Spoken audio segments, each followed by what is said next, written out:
Welcome to the She Said Privacy, He Said Security podcast. Like any good marriage, we will debate, evaluate, and sometimes quarrel about how privacy and security impact business in the 21st century.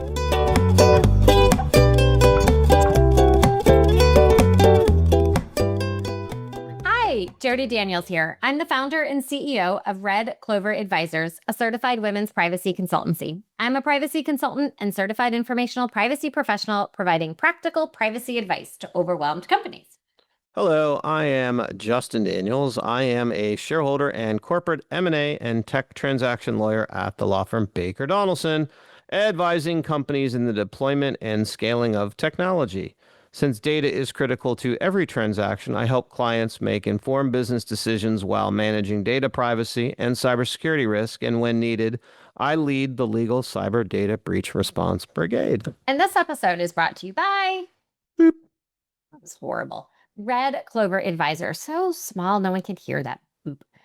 We help companies to comply with data privacy laws and establish customer trust so that they can grow and nurture integrity. We work with companies in a variety of fields, including technology, e-commerce, professional services, and digital media. In short, we use data privacy to transform the way companies do business.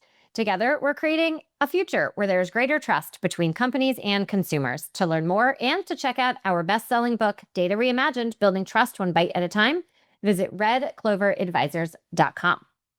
Well, hello. What's up? You're mellow. Maybe it's like close to lunchtime. You said I can't make fun of you, so now I don't know what to do. Oh my goodness. I thought for sure you'd find something else. No problem. We can focus directly on our guest today. Since we both know our guests very well, but we are talking about a subject matter that is decidedly in your wheelhouse. Oh, yes. Well, we have a return guest. We have Andy Hepburn, who is the co-founder of NEOLAW and general counsel at Safeguard. Andy is a privacy lawyer with deep experience helping clients in the digital advertising industry navigate complex privacy laws. Is there actually a simple privacy law? I don't think so. I think all the privacy laws these days are complex. They're all But I thought you simplify. Because they're complex.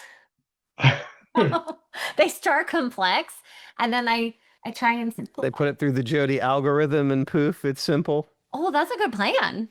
That's good. I could make like a little Jody GPT. That could be fun. Can I get a licensing fee for that? Absolutely not. No.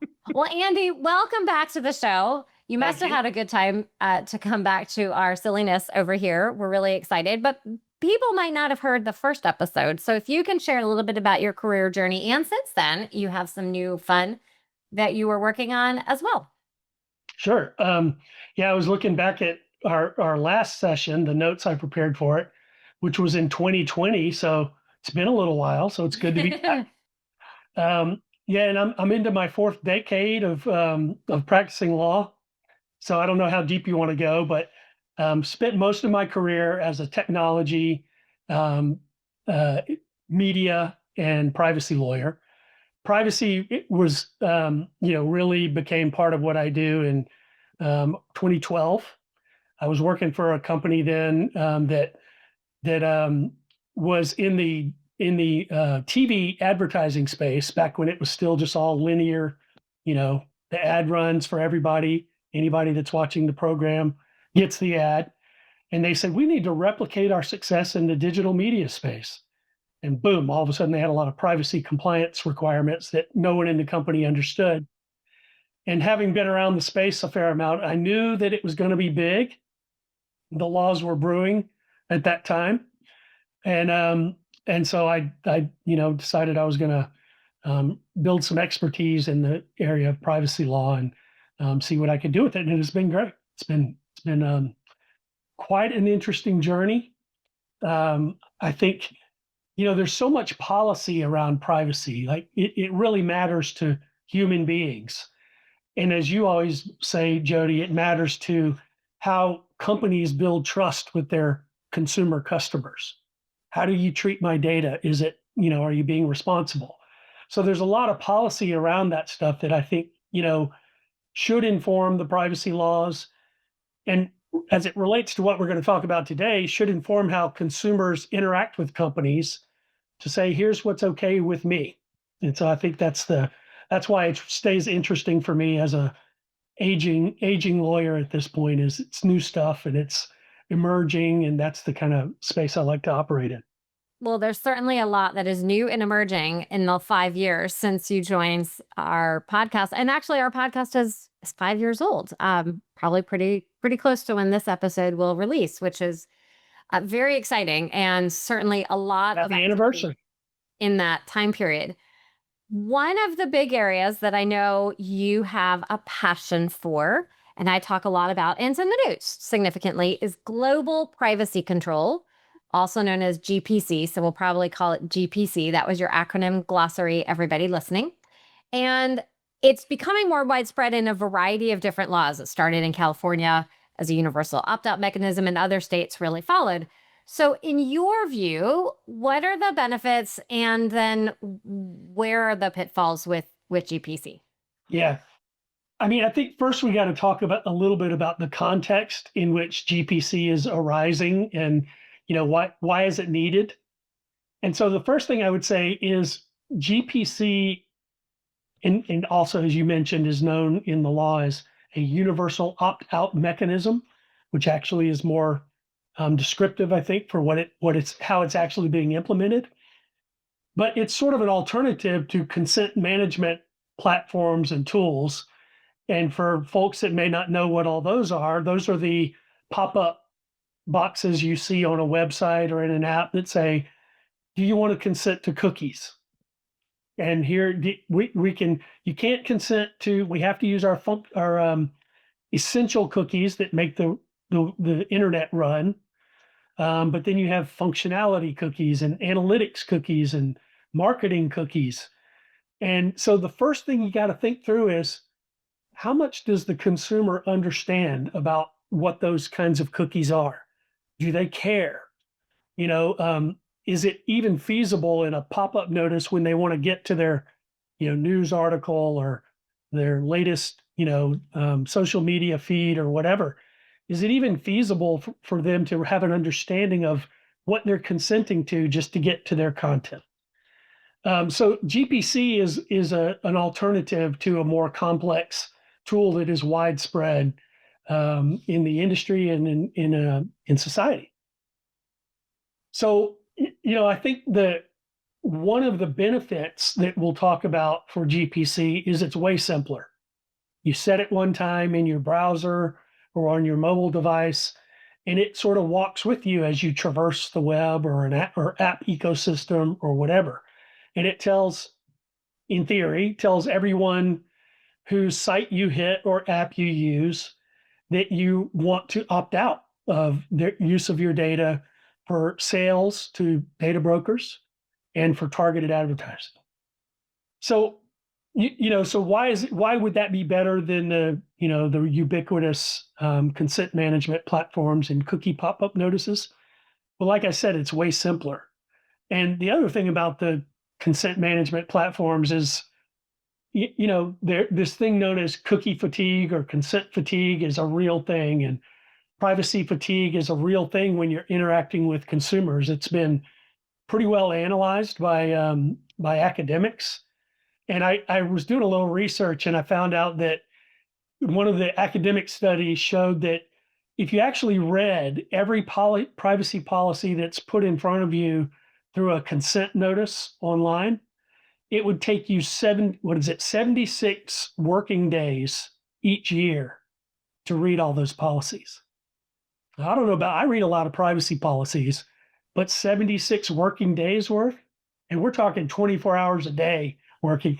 So, I mean, it's just not feasible for consumers to read all that, much less how dense and complex privacy policies can be, and understand them. So the nice thing about, I think, CMPs and GPC are that they're trying to create a more useful user experience. And I think a really important policy question is, are they achieving that goal? So when I first saw GPCs come onto the market and begin to be discussed, I don't know if you know this, Jody and Justin, but GPC it originated in the World Wide Web Consortium, W3C, and then Consumer Reports got involved and started endorsing it, and also advocating for it with consumers, and they have a good consumer audience. Well, it's not the W3C's first effort at this kind of thing. They had the Do Not Track initiative. And the digital advertising industry got involved with the Do Not Track initiative and said, nice in theory, but you can't just have it be an on-off switch. And so it died. They were able to essentially make it die.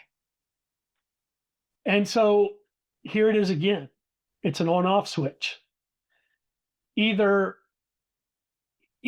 I say do not track and I'm opting out of targeted advertising and I'm opting out of any selling of data that you're doing, or I'm all in. And my question all along has been, is that really what consumers want? Do we really want a system that says all or nothing? And what I would say is, first of all, you got to say, well, are all consumers the same? And I taught a class at Kennesaw State University recently in their MIS, one of their introductory MIS classes. And I showed what I called a privacy sensitivity scale. And on the left side, I had my dad, who's like, I don't want anybody to have my data, not the government, not companies. You may not have my data. You may not target ads for me. And then on the other side, I had my kids at a concert at a Beyonce, no, it was Lady Gaga concert. And, they're digital creatures. They've never known a life without the internet and phones and apps and all that stuff. And they're kind of like, Dad, I'm an open book. Whatever I've said, it's out there and I can't get it back. And so, they've kind of given up. And I don't think either one of those extremes necessarily represents the average consumer. So the question is, if we want something that actually addresses that privacy sensitivity scale, it can't just be the on-off switch that GPC is presenting. It needs to be something more nuanced. So let me pause there and see if you guys have any thoughts, comments, questions. Well, first I'll share, I'm so glad you brought up Do Not Track. Anyone who reads a lot of privacy notices, hopefully you read the paragraph that is still required, because that law didn't go away, B370, that says you have to say if you are or are not honoring Do Not Track. And I think there were about 5 companies that actually decided to honor Do Not Track. Don't quote me on 5. It was a very small number of companies that decided to honor it. But it was exactly the challenge, because no one could agree. What does track? What am I tracking? What's okay to track? What's not okay to track? And then fast forward, here we are, regulators decided modern version, figure it out. So, that's kind of my short way. But for anyone who only knew GPC and didn't know the history of Do Not Track, I do encourage you to go. There's no shortage of content online. It is a fascinating story of a lot of effort and very significant thought went into this concept of track and what you can and should and how do you quantify all of that. And now here we are back in this kind of binary situation that you're forced to do on or off. Right. Yeah, it's really interesting if you start reading the academic research. And Jody, I know Dan Solove, the professor at George Washington University that does the privacy and security conferences. He's written a lot about, is consent really a reasonable way to interact with the consumer at scale about this kind of topic? And his point is exactly that. What does Do Not Track mean to the consumer? Because some tracking, you want it, like, some people use the Find My functionality in iOS and in mobile devices. That can be really useful when you've got a kid and you want to see where they are. You might even require them to turn it on. Well, you can't do that if you've said do not track, right? My location, do not track my. So it's just, that's the point I'm making, is that it's not a bad idea, but it needs to be more nuanced. And when you talk about how do you make it more nuanced, you get into the whole thing about how do you let the consumer know what they're agreeing to or what they're stopping when they implement GPC in their browser or on their phone? How do you let them know? So there's a lot of thinking going on around that subject, and it's really interesting. Dan Solove says there is no way for the average consumer to really understand what they're consenting to when they say functionality cookies are okay. Do they know that the functionality we're talking about is the Facebook, the Meta pixel, the Snapchat pixel? That's what's in that. That third-party pixels are in the category of functionality. But when you read the consent management platform notice, it typically says, if you turn this off, some functionality in our website may not work. Oh, well, I don't want that. I want the functionality to work. They're not really saying in any detail anyway. The functionality we're talking about is social media functionality. And there's other functionality too. But that's an example of how does the consumer know that I should only agree to essential, which I don't have the option on that one, but maybe to analytics. That's my practice. I force myself to do it. I go into the CMP and I say, you can do analytics and essential, and that's it. And I spend way more time on that than I should. So I'm looking for ways to make it simpler for consumers. And the thing that Dan Solove argues is we really need to be focusing on harms, because the use of my data to determine if I have a disease because I've been searching a website that says, have you just contracted diabetes? Here's what you should do. Well, does that tell them that I have diabetes? Maybe. It might mean that my friend has diabetes and I'm interested. It doesn't and so, but the point is, the consumer, if you know what the advertising technology ecosystem does with data, you have to spend a lot of time learning that stuff. And the consumer's not going to do it, and we should not expect them to do it.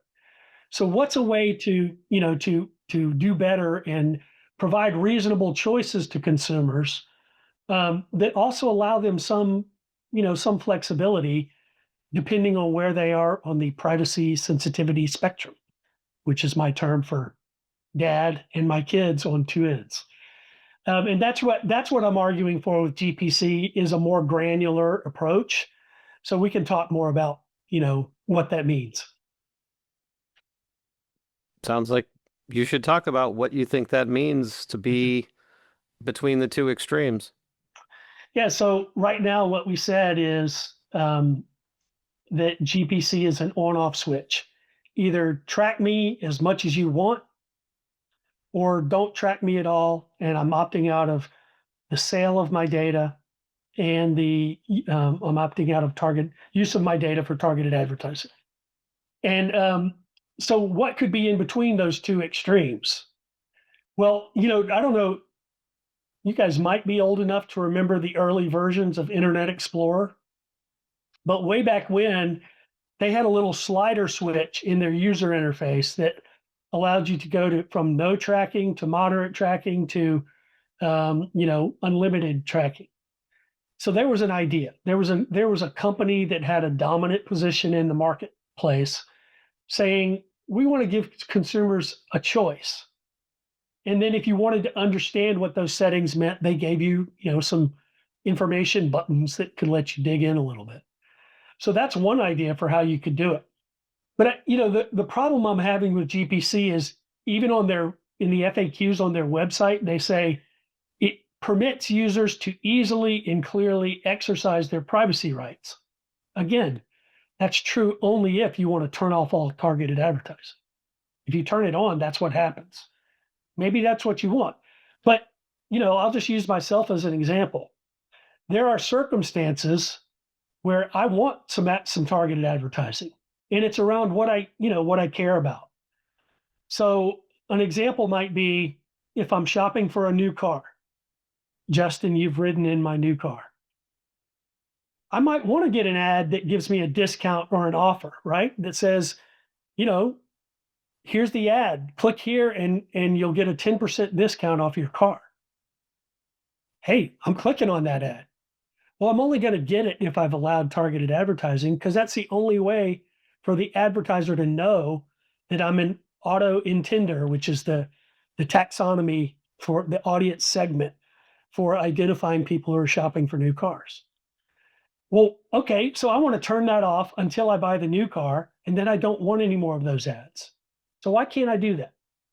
So that's my idea. That's kind of in a nutshell, the idea that I have for a more nuanced GPC is a method where GPC, you go into your browser or your mobile device, you turn it on and you set it and forget it. That's the pro, is you're not interacting with every website in every app and reading their privacy policies and trying to understand their cookie descriptions and setting those on a publisher by publisher basis or an advertiser by advertiser basis.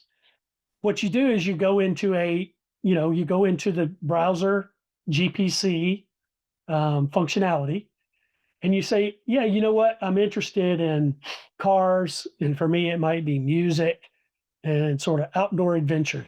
Those are three things I'm curious about and interested in, and I'm okay with getting some targeted ads about those topics. Other than that, I'd really rather not. That's how I would set it up. So it's not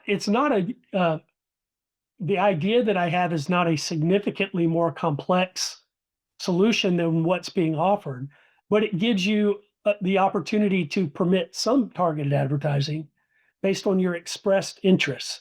And then that profile that you set in your browser or on your phone, it travels around. So you get ads based on what you're interested in. Or if you don't want any, just turn it off. And that just seems like a more reasonable way to address consumers' actual privacy preferences than an on-off switch, which is what GPC is today. Andy, I'm curious, what are your thoughts? We have laws and regulations, we have regulators, and we obviously also have standards, like IAB has a number of different standards. If you were to think about all of those different pieces, what do you think is the role of them in trying to help solve this issue that you're talking about?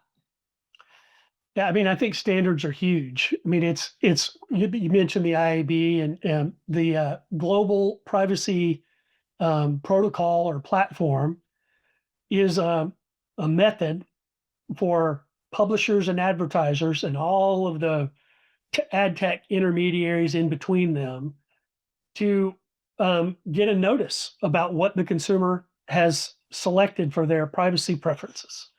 And so it carries that, we won't get into programmatic advertising and all that stuff on this call, but it basically allows the consumer preference to travel through the advertising ecosystem from the website publisher saying, hey, Andy's on the website and he's okay with getting ads about cars and music. And so here you go, advertisers. Do you want to bid on serving an ad into my website for this individual?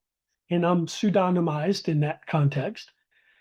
But so along with that, the IAB is promoting the multi-state privacy agreement, which it's not a contract that everybody signs between the publisher and the advertiser. It's really a standard that says, hey, if you get this signal, you're agreeing to treat it this way. So it has what are called springing obligations.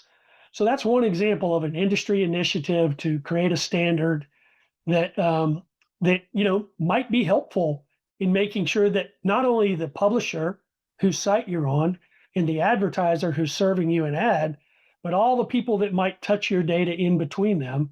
And again, without going into too much detail, there can be hundreds for one ad, for every single ad, of intermediaries touching your data. How do they know what your preferences are? So the GPP with the NSPA is designed to address that issue. So why don't we have more of those? And why hasn't the industry adopted them? Great question. Because standards are hard. I once heard somebody say, standards are great because everybody has their own. So not only do we have competition, in the marketplace, but we have competition among the standard setters, and there's different industry organizations representing different constituencies in the marketplace. and they don't necessarily agree on what the standard would be. So they're hard, but I think they're, enormously useful. And Safeguard's another, shameless plug, but it's another attempt to create some industry standards around the way that buyers, meaning companies that are buying services from advertising companies, can evaluate their privacy posture. And instead of having, one-to-one discussions about that, it's aimed at making that sort of a standardized. If I'm the vendor, I fill out an assessment and I can share it with any number of my customers or other, constituents that might be interested in my privacy profile. So there are efforts underway to do standards, and the problem is, I think, competition. That's the problem in the industry, but it's not impossible. And I'll give you an example for a standard that was completely successful, which is the barcode. I'm old enough to remember the cashier picking up the item, looking at the price, typing it into the cash register, moving it down the conveyor belt. That's not how we do it anymore, right? You scan the barcode and your price pops up, including whatever discounts of the day you may have. So that the barcode came about through IBM essentially wrangling the grocery industry into adopting this solution, because the sellers wanted something easier than having to put a price label, and the grocers wanted it too. So there was some alignment around, this is too hard. We need automation. We need something that'll help. So it is possible, if the incentives are throughout the marketplace are strong enough to make that happen. So what do you think? Are the incentives strong enough in the advertising space to get a good standard? I think that's kind of typical market dynamics. I think we're getting there. It's a little bit slower. My belief is I really like the various standard tools that you described, the MSPA, that contract, as well as that diligence framework. And what'll happen is you need, I think, more customers pushing on agencies and their vendors to say, I require this of you. Then we're going to have more of those vendors and agencies all start to participate more and more, and the companies also want to participate. We're seeing it. We talked in our little pre-show that we're seeing that movement. I think the more enforcement actions that come out, I also think will help propel that forward. Right. And I think the industry, you and I both work with companies of widely differing sizes. And, for a small or medium-sized company, privately held, privacy compliance is ridiculously hard and complex. I don't know if ridiculously is the right word, but it's extremely hard and complex.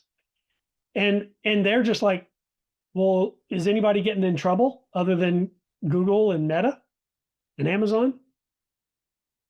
Not too many. It's starting to happen. We've seen Florida and Texas has done some. So there's been this open question as, are the regulators going to actually regulate? And I think we're seeing movement toward that now. And wow, look at that. People are starting to worry about it. People are starting to say, oh, maybe I need to actually address this in my shop. So I agree. Enforcement is critical if we want the industry to move together toward reasonable solutions that work for everyone. Competition is another barrier to adoption around standards. Is everybody wants their own standard that maximizes their opportunity and minimizes their competitors' opportunity. You can't get away from that, and that's why the enforcement stuff is, I think, critically important. But doesn't the enforcement stuff take budget? And now we're in a situation where the federal government is stripping funds that might go to the state for other stuff. And so if the states have to do that other stuff, what then happens to the budgets? Because you're right, Andy, I get into interesting debates on LinkedIn and other professionals where, how do you get companies to care? It's what you identified. But if you don't have the budget to have the staff to regulate beyond the big tech, how does that actually operationalize, to use a phrase someone else here likes, so that you do have the regulation where people are like, oh, I could get snared up in this. I really do need to change my practices. Yeah, and it's a great point, Justin, because as you know, on the cybersecurity side of this discussion, every state has their breach notification laws. They're similar, Mm-hmm. and some of them enforce, some of them do stuff with notifications they receive of a breach. Some of them don't do much because they don't have the budget. Mm-hmm. So it's a difficult thing, and the states where we're seeing enforcement, California, what is it, like the fourth largest GDP if it were a country in the world right now? So they've got some budget. Texas, big state, lots of revenue. They've got some budget. Arkansas did one. I don't know if they have a big budget, but it was kind of an outlier, I think. And then you look at other states like Connecticut has a robust privacy law, and a handful of regulators that care a lot and are trying. What's interesting is, I think that this is worth, mentioning on this call, is there's now a consortium of state privacy regulators that are working together on enforcements.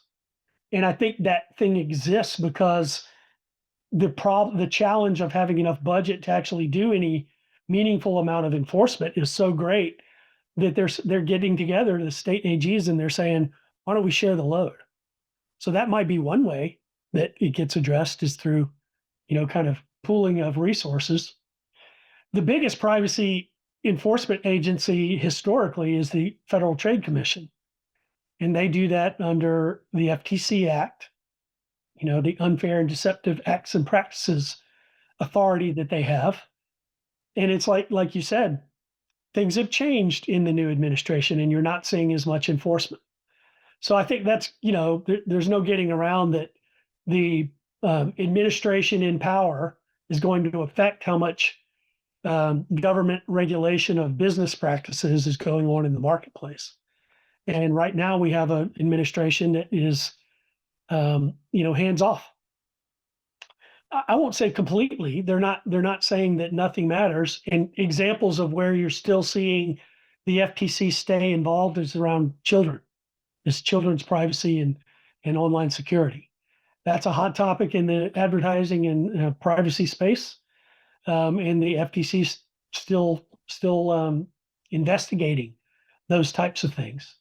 So I think it's becoming more aimed at specific types of privacy issues and harms, which isn't, healthcare is another one that I think the FTC, we could still see some enforcement out of them and some activity on that front. So, but it's going to ebb and flow for the reasons you mentioned. Andy, knowing all that you know, what is the best personal privacy or security tip you might offer those listening? I have a recent one. My poor mom, she's 85, and she got a check. I won't name the retailer, but she got a check for $700 from a retailer. She had no idea why. She had no knowledge of being owed any refunds or credits or rebates. It just arrived in her mailbox out of the blue.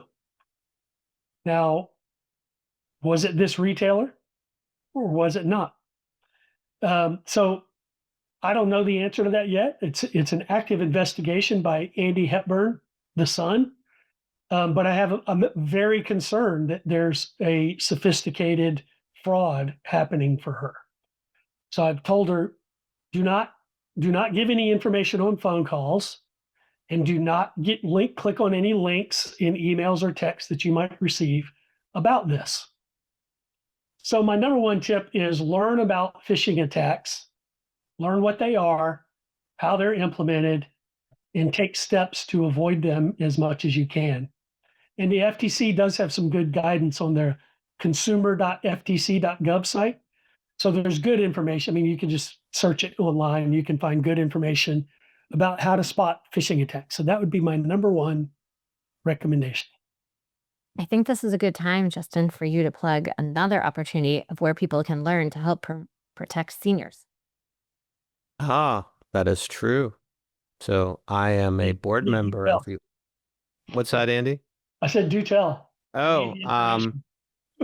Just another person I met on LinkedIn and become friends with her. She's been on our show, Lexi Lutz. We did a whole episode. So I'm a board member of OptInspire. It's an organization whose mission is to help educate seniors about online scams. So it's materials, putting together webinars, actually coming in person to assisted living facilities to educate, all that stuff. Sign me up as a volunteer. Yeah. So for everyone listening, we feel really strongly about this. As a reminder, any of you who are IAPP certified privacy professionals, by participating in the training and doing one of these sessions for an hour, you can actually get CPE credit. And so we will certainly share it with you, Andy. And for the broader audience, it's a really important piece. I am sure everyone listening here knows a neighbor, a friend, a grandma, a parent, somebody who needs this information. Sounds great. When you're not doing all things privacy and protecting your mom, what do you like to do for fun? Well, this weekend, I'll be at the Shaky Knees Festival in Piedmont Park, listening to a whole bunch of bands with about 100,000 of my friends and neighbors. So that's live music is one of my big passions. So I'll be with the kids listening to a bunch of good live music this weekend. Very nice. Well, Andy, we're so excited that you came back to share the latest on global privacy control. And if people would like to connect and learn more, where should they go? You can send them to neolaw.com. That's my law firm. So neolaw.com, and you can contact me through the website. Wonderful. Well, thank you again. We appreciate it. Always a pleasure. Have a good day. Thanks for listening to the She Said Privacy, He Said Security podcast. If you haven't already, be sure to click subscribe to get future episodes and check us out on LinkedIn. See you next time.